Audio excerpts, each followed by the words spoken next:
డైనోసార్లను అనుకరించడం ద్వారా తమ సృజనాత్మకతను మరియు క్రియాశీలతను సూచిస్తున్నారు. పిల్లలు డైనోసార్ల ముద్రలపై నడుస్తూ ఉంటారు.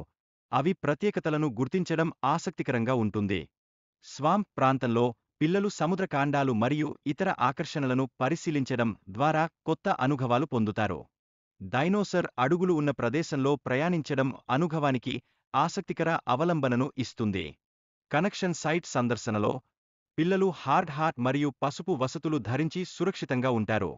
డైనోసార్ సైట్ పునర్నిర్మాణ విధానం గురించి మాట్లాడటం పిల్లలకు నిర్మాణం ప్రాథమిక విషయాలను అర్థం చేసుకోవడంలో సహాయపడుతుంది. వెకింగ్ బాల్ పనిచేస్తుందో మరియు దాని బరువు గురించి వివరించడం అది పాడు చేయడానికి బలమైన అంశంగా ఉంటుంది. పిల్లలతో బ్లాక్స్తో నిర్మాణం చేయడం అనేది సృజనాత్మకతను ప్రోత్సహించేందుకు మంచి మార్గంగా ఉంది. బేబీ డైనోసార్ను కూర్చోబెట్టడానికి ప్లే పెన్ను నిర్మించాలనుకోవడం ఇతర నిర్మాణాలపై దృష్టి కలిగి ఉండడం ద్వారా ప్రేరణను అందిస్తుంది. బ్లాక్స్ ఉపయోగించి ఆట పంజరం నిర్మించడం సరదా మరియు సృజనాత్మక ప్రక్రియగా నిలుస్తుంది. అవకాశం వచ్చినప్పుడు మేము ఎత్తైన టవర్ నిర్మించడం కోసం బ్లాక్స్ను కట్టుమంటున్నాము. బేబీ డైనోసార్కి ఆట పంజరం ఎంతగా నచ్చుతుందో చూడాలని ఆశిస్తున్నాము.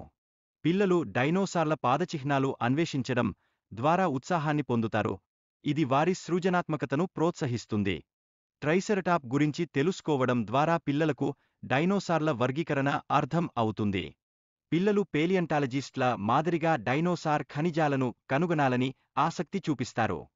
పేలియంటాలజిస్టులు ఫాసిల్స్ను కనుగొనడంలో ప్రత్యేకమైన పరికరాలను ఉపయోగిస్తారు.